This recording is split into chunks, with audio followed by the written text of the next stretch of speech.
Reliance foundation की chairperson और international Olympic committee की सदस्य नीता अंबानी ओलंपिक और पैरालंपिक खिलाड़ियों के सम्मान में एक भव्य आयोजन उन्होंने किया और यह आयोजन एंटीलिया में किया गया, जहां खेल जगत के अलावा कई और हस्तियों ने भी कार्यक्रम में हिस्सा लिया। आयोजन की खास बात यह रही कि पहली बार ओलंपिक और पैरालंपिक एथलीट्स एक साथ न सिर्फ मंच पर दिखाई दिए, बल्कि इस जश्न के जरिए एकजुटता और खेलों की समावेशी भावना का साफ तौर पर मैसेज दिया गया।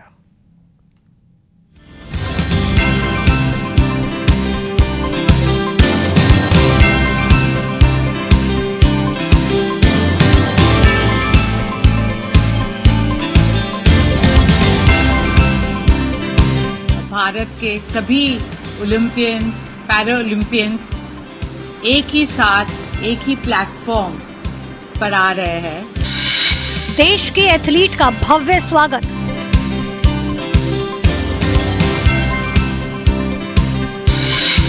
एंटीलिया में पदक वीरों का सम्मान।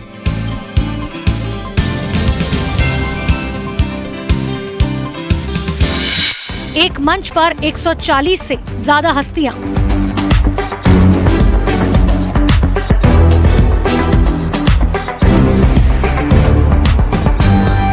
ये उत्सव है उन लोगों के सम्मान में जिन लोगों ने भारत के मान को विश्व में ऊंचा किया है।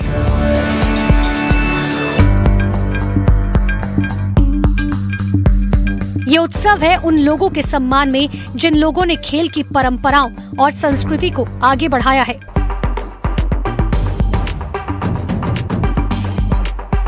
ये उत्सव है उन लोगों के सम्मान में जिनकी काबिलियत का लोहा पूरी दुनिया ने माना है।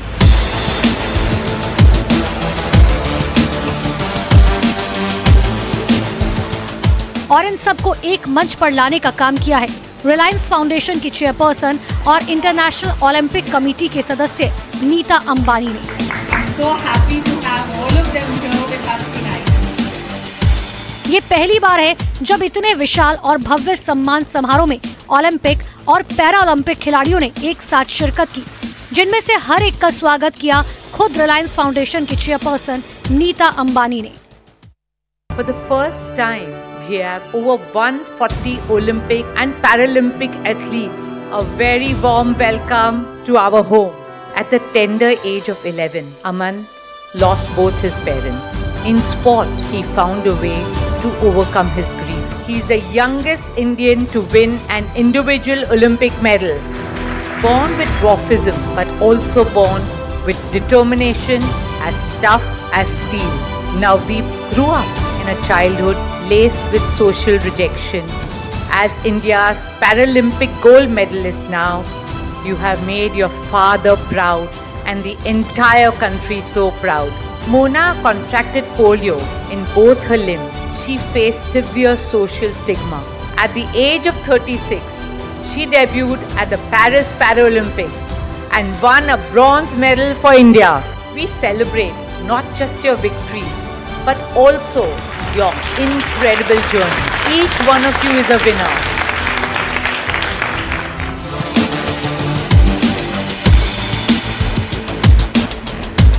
उनतीस सितंबर को इस भव्य आयोजन का आगाज एंटीलिया में किया गया।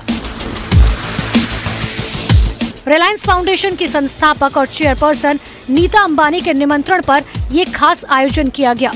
इस दौरान आईओसी की सदस्य नीता अंबानी ने यह भी बताया कि वाकई ये लम्हा उनके लिए कितना खास है। बड़ी स्पेशल शाम है।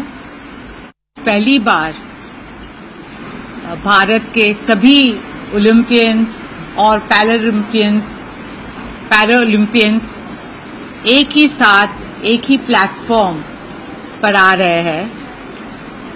We are so proud of them.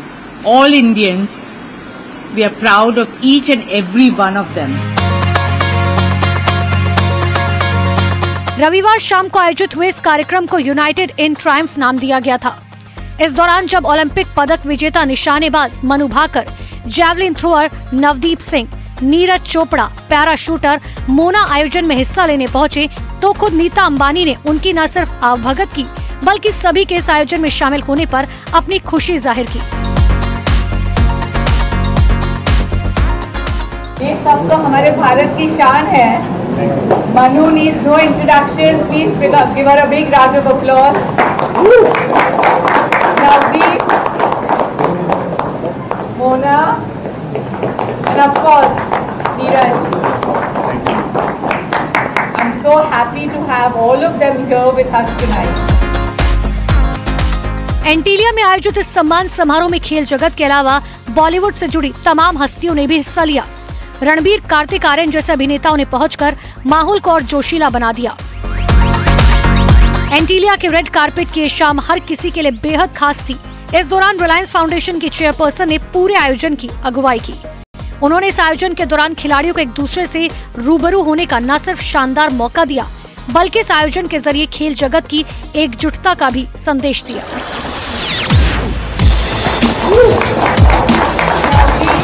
Paris Olympic में भारत ने 5 ब्रॉन्ज और 1 सिल्वर मेडल समेत कुल 6 मेडल जीते हैं, जबकि पेरिस पैरालंपिक्स में भारत ने कुल 29 पदक जीते हैं, जिनमें 7 स्वर्ण, 9 रजत और 13 कांस्य पदक शामिल है।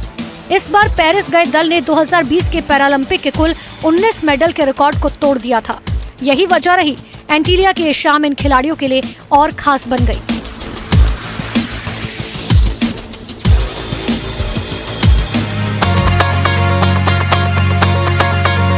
एंटीलिया में आयोजित किए गए इस बेहद शानदार कार्यक्रम को कई खास मकसद से आयोजित किया गया था। इस आयोजन के जरिए एथलीट में महिलाओं की बढ़ती भागीदारी को दुनिया के सामने रखा गया। आयोजन के जरिए ये बताने की कोशिश की गई कि कैसे महिलाओं ने रूढ़िवादी लकीरों को पार किया है। इस आयोजन ने ये भी बताने की कोशिश की कि कैसे चुनौतियों से भिड़कर लोगों से मुकाम हासिल किए हैं। साथ ही ये मैसेज देने की भी कोशिश की गई कैसे भारतीय नारी मुसीबतों का सामना करके सफलता के शिखर तक पहुंची है। यानी एंटीलिया में इस भव्य सम्मान समारोह के जरिए ऐसा संदेश दिया गया जिससे देश की आने वाली पीढ़ियों को भी सीखने का मौका मिलेगा, और ये सीख होगी भारत की तरक्की की, भारत के सम्मान की, भारत के कीर्ति ध्वज की।